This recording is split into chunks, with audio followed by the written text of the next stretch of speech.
Jamani, mdada katolewa kaenda zake huko Ulaya, kilichomkuta Mungu tu anajua. My dear, huyu dada alikutana na mzungu mwenzangu. Mzungu mwenyewe alikuwa anapenda mambo ya kwenda zake beach, kwenda hoteli za kishua, sehemu za kishua za kwenda kutafuta wazungu wanapoendaga wenyewe kutafuta wazungu. Wanapajua wanatokaga wazungu, waulizeni.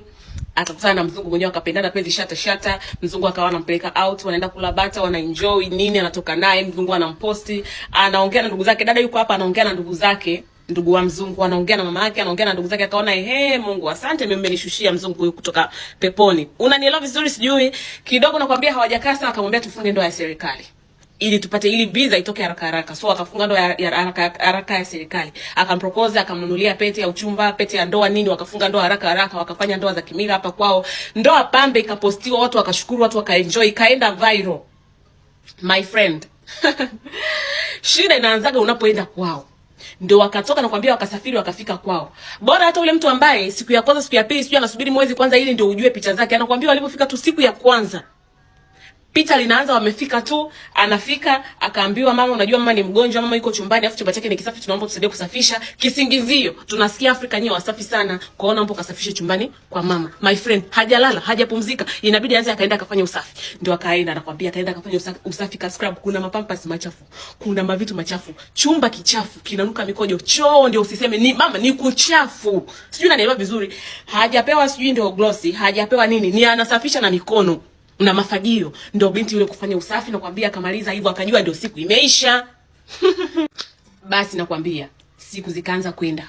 Yule baba akamwambia kabisa, hapa mimi mamangu ni mgonjwa, sijui nina ndugu zangu wagonjwa, na wao wanavyoishi hawaishi mbali, nyumba zao wanaishi karibu. Sasa unaambiwa kila familia ina mzee, kila familia ina mtu mgonjwa. My friend, aligeuzwa house girl. Akiamka asubuhi afanye usafi nyumba kubwa, na unavyojua nyumba za wazungu zinakuwa kubwa. Nyumba kubwa, afanye usafi nyumba kubwa, aoshe mavyombo, afue. Hata kama ni kufua na mashine, my friend, bado ni kufua, maana bado utazitoa, bado utazianika hivyo. Akimaliza aende akamjali huyo mzee mama yake, amuogeshe, amfanyie sijui massage sijui, maana viungo vilikuwa alikuwa ameparalyze viungo, amtoe mapampers, amuogeshe, amlishe, abadilishe sijui vitanda, afanye usafi. Na akaambia kwenye hicho chumba kunatakiwa kufanywa usafi kila siku. My friend, utafikiri kama sio chumba kilikuwa kichafu kama dampo. Wakamwambia chumba kiwezi kuwa kichafu kila siku, inabidi kifanywe usafi. Akisha maliza shughuli za pale ndani, sasa nishafika jioni, ndo aanze kwenda kuzunguka nyumba mmoja baada ya mwingine, ambako ndo ameonyeshwa kuna kijana anakuja anamchukua hapo, aenda anamzungusha nyumba moja baada ya nyingine za watu za kwenda kufanya usafi. Akawa anamuuliza yule mzungu, umenioa au nimekuja kwa mfanyakazi wako? Anamwambia mimi nimekuoa sawa, lakini nimekutoa kwenda Afrika kuna njaa, Afrika kuna shida, nimekuleta hapa kwa lazima ulipe fadhila. Akawa anamuuliza kwa nini mimi nafanya hivi vitu bure? Akamwambia hata kama ungekuwa unalipwa pesa ambayo unalipwa ndio una naneliu, ndio unafanya nini, ndio unayotumia kwa ajili ya bills hapa bills zinalipwa, kodi inalipwa, kila kitu kinalipwa, nafikiri kuna kukaa bure hapa hivi, ndio unatakiwa kufanya hizo kazi. My friend anakuambia alikuwa amechoka kwa sababu sasa alikuwa mdogo. Na anakuambia siku ya kwanza sio alipofika, akamwambia ngoja nikuwekee passport yako, unajua nchi sio salama, unajua wewe sio raia wa hapa, kwa hiyo mambo sija kama ngoja nikuwekee passport yako. Wewe mwenyewe tena huyu si mume wangu, ndio kumpa yule baba passport yake. My friend alikuwa house girl, anakuambia alikuwa mdogo.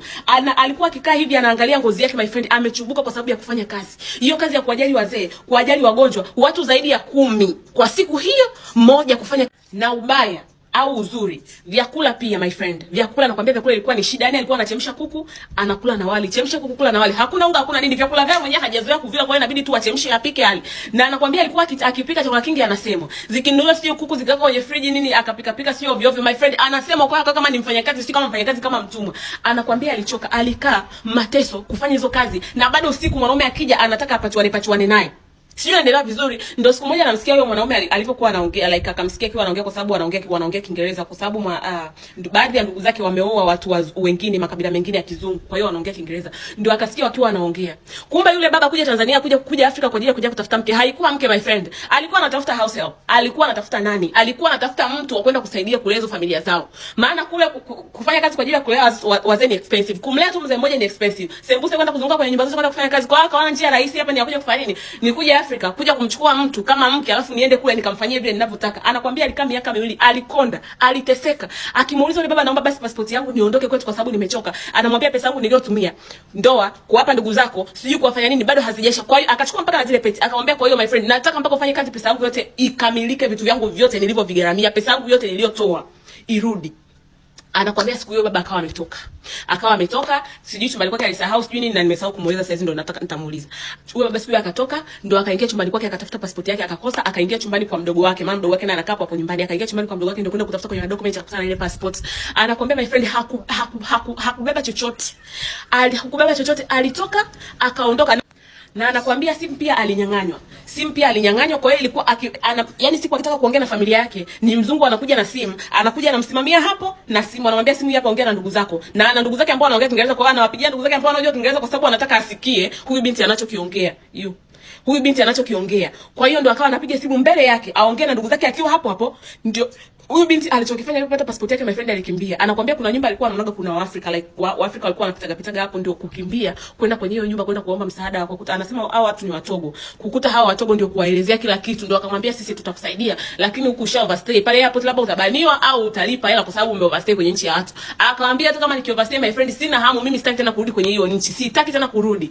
Ndio wale kumsaidia kwenda naye airport, ndio pale akaenda kalipiwa overstay na hao kaka, na ni huyo mkaka Mtogo na mke wake pia Mtogo, ndio kwenda kumlipia hivyo vitu, my friend, ndio kupita kurudi huku. Anakuambia hata akiwa ameenda sehemu yoyote ile akaona mzungu anakuja njia hii, yeye atarudi alikotoka. Sio, unaelewa vizuri my friend? Siwatishi ninaopenda wazungu, siwatishi ninaotaka kwenda kwenye nchi za watu, lakini muombeni Mungu. Bora uteseke kwenu, bora uteseke ukiwa Mwanza, unajua utarudi hapa, utaongea na madereva wote, watu mnaongea lugha moja hamshindwani. Lakini kwenye nchi za watu, jamani, mtangulizeni Mungu.